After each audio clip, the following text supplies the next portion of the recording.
Welcome to Peter and Ruffy's football show, Monday to Friday on STV Edinburgh and STV Glasgow. The main headlines tonight: Ronny Deila says Celtic are in Amsterdam to get a win in the Europa League. Mark Warburton says he won't be judged as Rangers manager until he wins something with the club. And could Hearts help or hinder Aberdeen's challenge for the title? Just a few of the topics we'll be discussing tonight, all in the company of, as usual, Alan Rough. And our bookroom guest, I'm delighted to say, is former Rangers man, former Wolves and Sunderland as well. Let's not forget, Alec Ray is our special guest. Great to have him on the programme. So let's cut to the chase. Drawn 2, lost 2, and as many a person will tell you, you're only one defeat away from a crisis at Celtic and Rangers. Alan Rough, is that fair? Yeah, I think it is, but I don't see a crisis there just now, not at all. Obviously, disappointment of Champions League is there for everybody to see. The disappointment of the weekend, yes, but I think you would need 3 or 4 defeats on the bounce for me to say crisis, and he's got a chance to fix it tonight, and but he will be judged in the end of this competition, because Europe is where he said he wanted to be judged, not in domestic football, so he's got a lot to do. Yeah, sometimes I look at the preparation for games like this and you see previous meetings between the teams as if someone's going to have an edge based on, you know, the previous strengths of Ajax and Celtic. It means nothing, Alec Ray. No, I think Ajax have obviously been disappointed as well, not getting to the Champions League group stage, and you know, I think Ajax will be obviously wanting to win their home games. I think it's important to win your home games in Europe.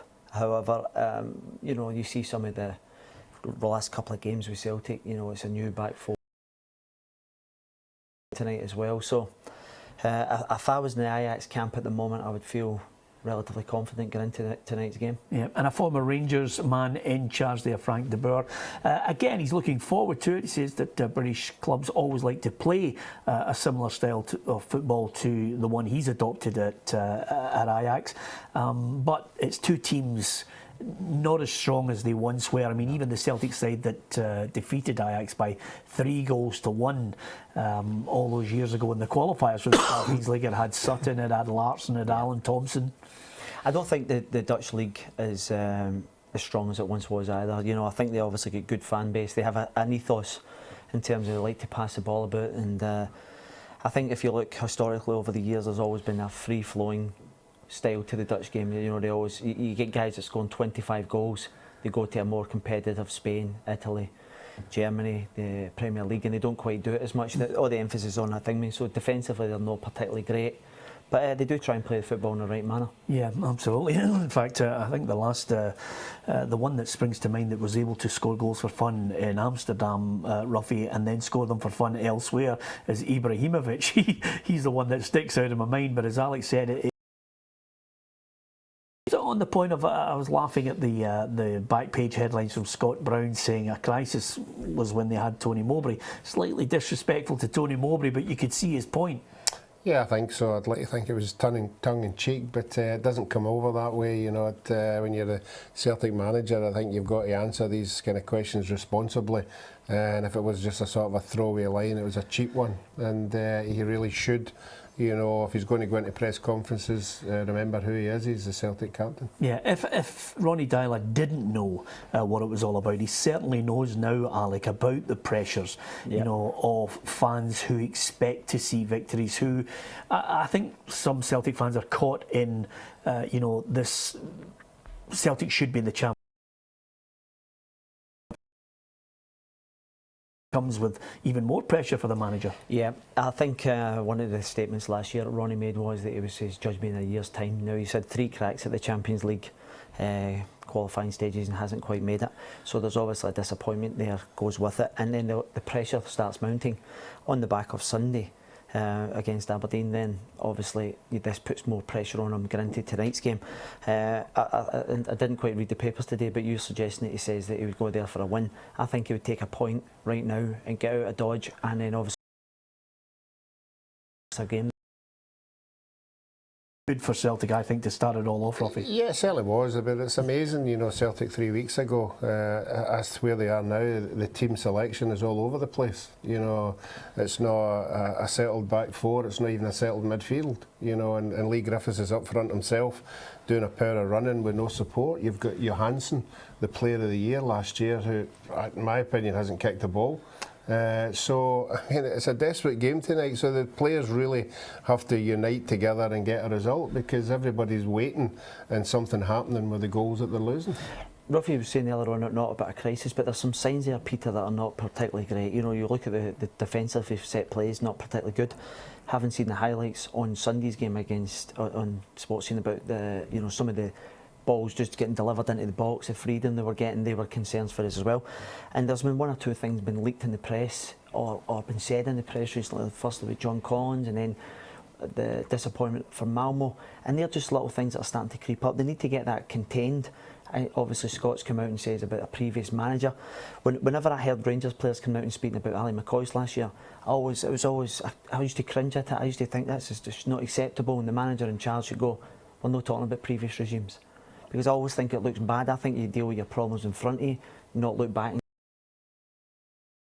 to focus on what you can control at the moment. Yeah, absolutely. It's about containing the pressure, Ruffy, because it's getting. I can feel it getting cranked up at the moment, and it's not about us guys in the media looking at it and saying, "Okay, you've lost 2 games." It's quite simply little stories starting to come out.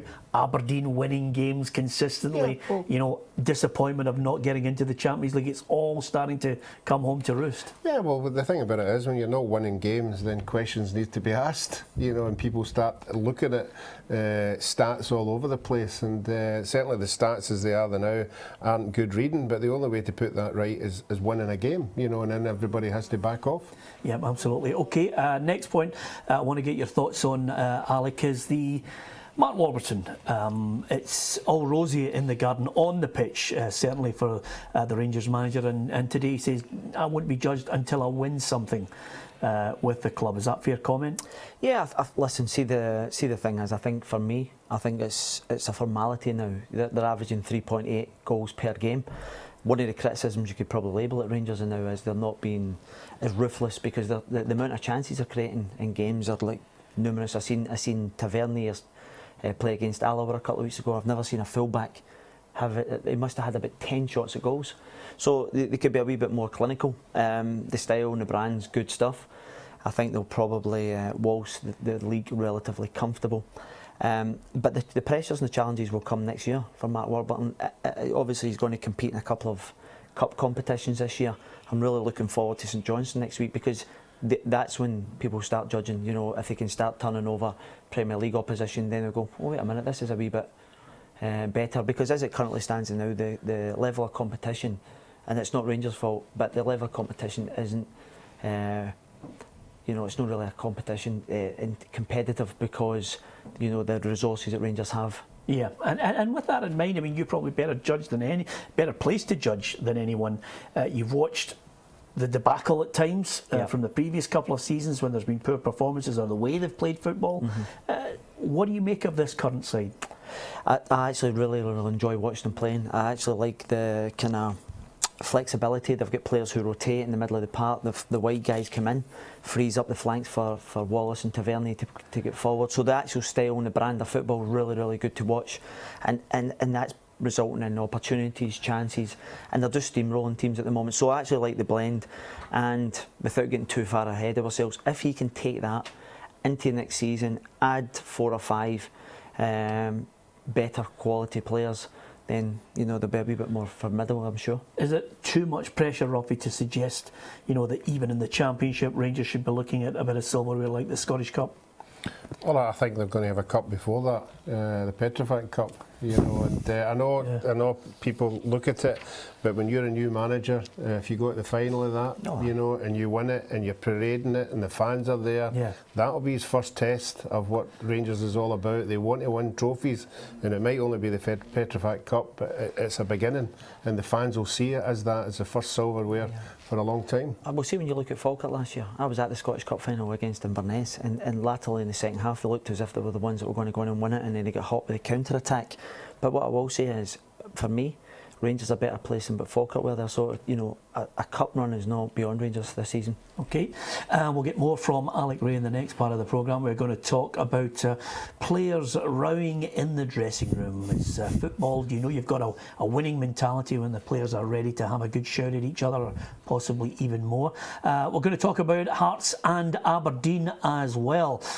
Could Hearts help or hinder Aberdeen's challenge for the title? It's Aberdeen unbeaten. I'll give you the odds on the Dons going unbeaten throughout the whole season. Yes, somebody's come up with odds for it as well. And we will also discuss the Scotland women's team, which is in action tonight as well. It's all up after the break.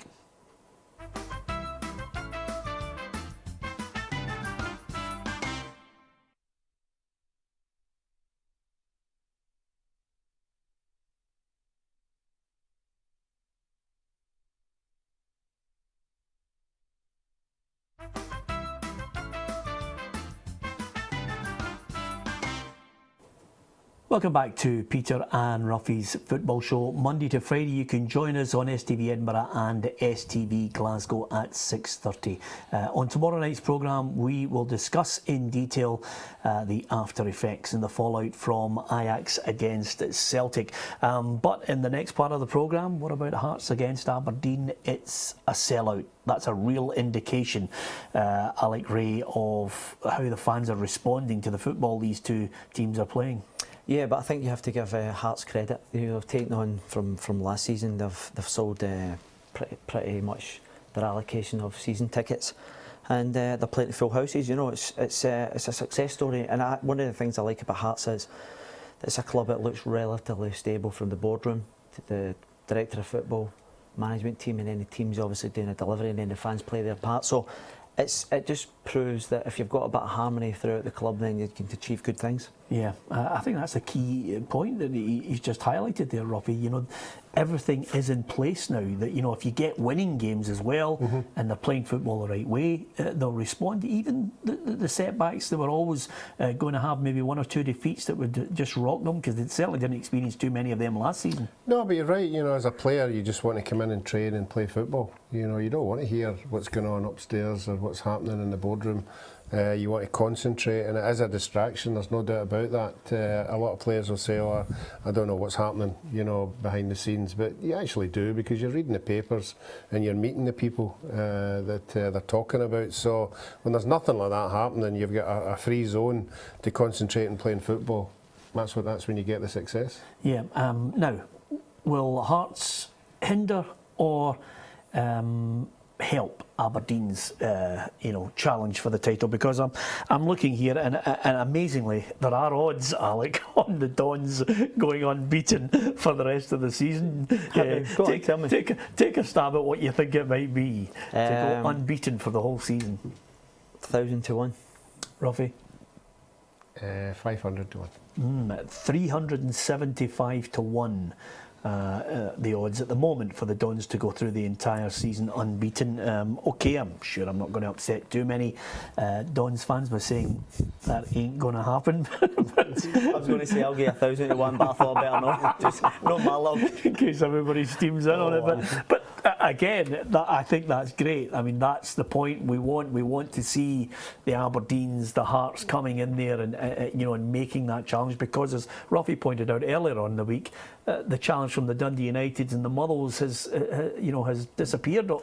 Yeah, it becomes difficult, Peter, for these teams to continually bat at that level. You know, the last couple of years, Stuart McCall managed to get back-to-back seconds, and then what happens is 5 or 6 year players year after year leaves, and it's difficult to recycle and bring in similar quality to compete at that level, and that's just happened last year with Jackie. He's lost 6 of his best players, but you know, one of the things is it happens at every club. You know, I've just mentioned Motherwell as an example. 2 years have been kind of mass cleared out, and then you have to go again, and unfortunately, you know, it's very difficult to continue to do it. Whereas, you know, you look at Aberdeen, who are just in a building process at the moment.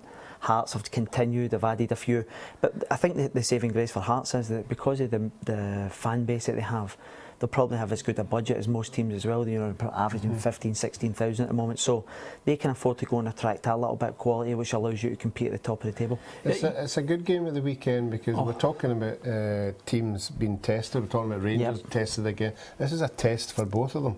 This is a test for Hearts. Can they bounce back after the defeats?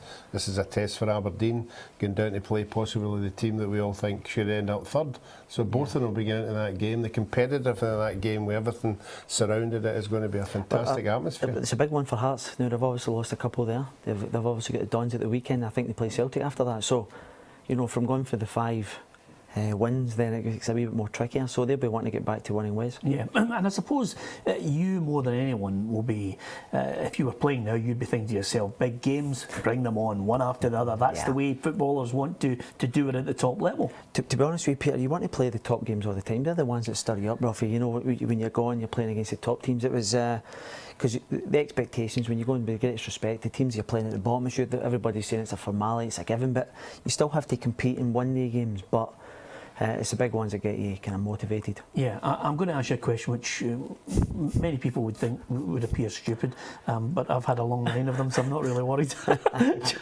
knowing the fact that you would slaughter me if I missed an open goal at 5-a-sides, have you ever been in a situation where you've played in a high-profile game, it's a big game, and tension in the dressing room is such that you are shouting your nose to nose with people? There might even be something that's just kicked off in the dressing room. Yeah, I was talking to you prior to coming on air. There's been a few times over the years that I've kind of been so wired up, and the thing is, we were going for promotion, and it was Kevin Muscat, Nathan Blake. But I was just thinking, one of the interesting things, I went to Hong Kong as a Masters, which was an elder tournament, and we were playing with the Rangers boys. I hadn't played with any of the 9-in-a-row boys, and I can't obviously mention some of the kind of words and the kind of ferociousness after a game we'd lost, and they were all fronting each other, and I'm thinking, oh my God, the actual desire to win by that lot was phenomenal. I don't know if that was anything to do with the drink the night before, but but the thing is, it was phenomenal. Ruffy, I'd never experienced it. It was just right at each other, the tension. I thought, oh, here we go. Yeah. But would you thrive on that? I loved it, Peter. I loved it. And the thing is, as Ruffy's going to tell you, see, the thing is, it happens all the time. You know, even when you say, see, when I'm wanting to be playing 5-a-sides, even a glare says everything. You don't need to say words, you know. The funniest person I ever played with was Gordon McQueen. Gordon McQueen, obviously 6'5", he used to stand in the tunnel, and if the Scotland team were standing there, the other team would be waiting, and the other team coming out, and whoever it was, no, Bulgaria, Czechoslovakia, and they would come walking out alongside us, and he would just take a maddie. He would just start screaming. And of course, the other team can size him, and the team would be like, wow, what's happening here? Thank God.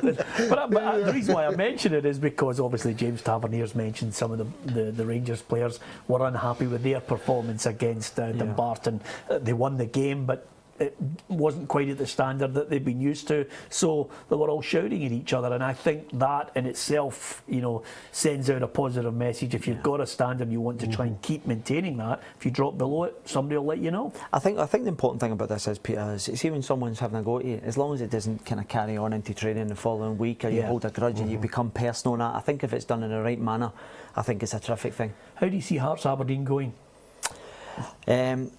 I fancy Aberdeen. I think they've got the momentum at the moment. I think they've got that little bit of quality as well in the right areas. So I fancy Aberdeen, actually. I'll be very close, so I'm going to go for Aberdeen as well. Oh, come on, Ruffy. No, absolutely. No surprise there.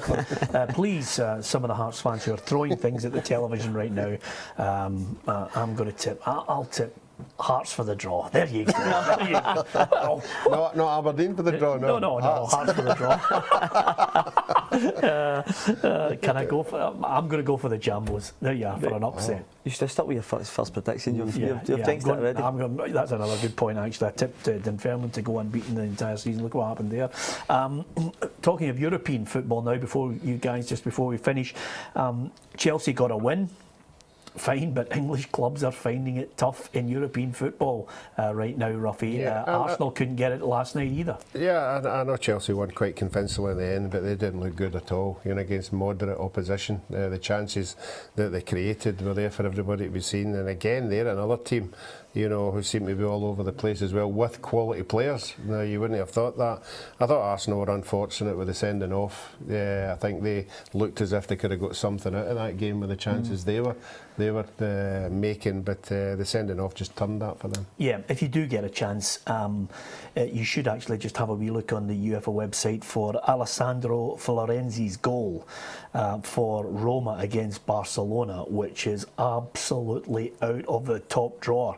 I mean, he's almost at the halfway line on the track side when he lobs the goalkeeper out. Yeah, but the great thing about it, I think part of the footage from behind the goal was you just see him looking up, and he's just absolutely had an unbelievable one from the right hand side. He's just dinked the keeper for what? It's 50, 60 yards away. I was going to say, what was the yardage on that one? We were having a debate. No. When the goalkeeper gets beat for distances, it's 50 yards. See if I'd love to get beat with a 30 yard and get out with a measuring tape and actually see it. Ruffy, have you seen the goal? Yeah, saw it from the side, yeah. 50? I thought the goalkeeper could have done better. No, isn't it amazing? He thinks the goalie, and we're looking at the guy going, that's worldly brilliant, you know. Anyway, talking about managers under pressure, Bordeaux against Liverpool, I can suddenly see the Anfield faithful just beginning to turn. I think they need to actually get back to winning ways. Liverpool going a little run. But I've got to be honest with you, once they lost Suarez, I always felt as if they would struggle to replace guys of that calibre. For me, he's one of the top 2 or 3 strikers in the world. Yep. Yeah, I just can't understand these English clubs with all the money in the world, and they can't go out and buy a decent centre half. You know, a quality centre half, because you've got to start for there with the goals that they're all losing. Yep, absolutely. Behind some of the best teams, there's a good spine, good goalie, good couple of centre halves, good midfielder, and always helps if you've got a Suarez to help you along the way. Great to have a great midfielder, Alec Ray, in the studio with us. We're going for a fight right after this programme, I can tell you. Thanks to Ruffy, thanks to Alec, from myself, Peter. Thanks for watching.